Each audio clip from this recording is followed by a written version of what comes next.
Hello, എന്താ ഇങ്ങനെ gloomy ആയിട്ടിരിക്കുന്നത്? Hello, അതെ, എന്തൊക്കെ ഡേ ഇവിടെ കഴിഞ്ഞു പോയി. എന്തൊക്കെയോ ഞാൻ യൂട്യൂബ്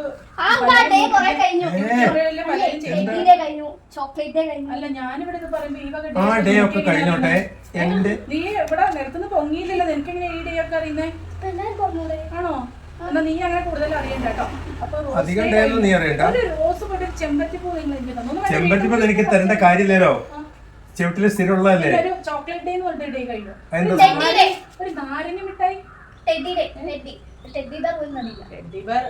നിനക്കെന്തിനാ കഴിഞ്ഞ കുറെ ദിവസങ്ങൾ കഴിഞ്ഞു. ഒരു വാലന്റൈൻസ് ഡേ കഴിഞ്ഞു. എല്ലാവരും സമ്മാനം കൊടുക്കുന്നത് സ്റ്റാറ്റസ്. വാലന്റൈൻസ് ഡേ ആർക്ക് വേണ്ടിയുള്ളതാ? സോണിക്ക് വാങ്ങിച്ചു കണ്ടു, വിജയ് ശില്പയ്ക്ക് വാങ്ങിച്ചു സ്റ്റാറ്റസ് കണ്ടു, ഓക്കെ ഹരിയേട്ടൻ ചെടിക്ക് വാങ്ങിച്ചു സ്റ്റാറ്റസ് കണ്ടു. ഞാൻ കുറെ സ്റ്റാറ്റസ് കണ്ടു.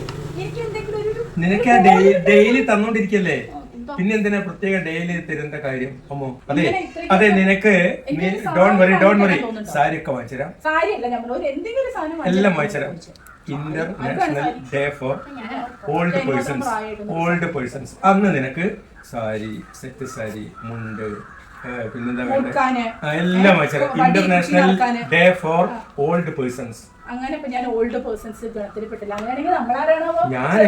I am still youth. അയ്യോ, നോക്കൂ, അവിടെ നോക്കൂ. ഇപ്പോഴും കണ്ണട വെച്ചിട്ട് എനിക്ക് കണ്ടതിന്റെ ആവശ്യമില്ല. നോക്കൂ, കുറച്ചും കൂടെ ഞാൻ കണ്ടു ഉപയോഗിക്കാറില്ല. വല്ലപ്പോഴും സൺഗ്ലാസ് ഉപയോഗിക്കും, അത്രേ ഉള്ളൂ.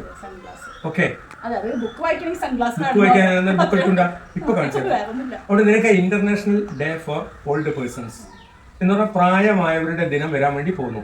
അന്ന് നിനക്ക് ഞാൻ നല്ലൊരു എനിക്ക് പ്രായമായതാണല്ലോ, അപ്പൊ ഞാൻ അവിടെ കിടക്കാൻ പോവാണ്. അടുക്കളയിൽ കയറിയിട്ട് എന്തൊക്കെയാ ചെയ്യുന്നത്? അടുക്കളയിൽ കയറാൻ അമ്മുണ്ട്, ഉണ്ണിയുണ്ട്, അത് കഴിക്കാനുണ്ട്, എന്റെ അമ്മയുണ്ട്. വൈഫിന്റെ അമ്മയ്ക്ക് അതൊന്നല്ല, വൈഫിന്റെ അമ്മ വളരെ എനർജറ്റിക് ആണ്.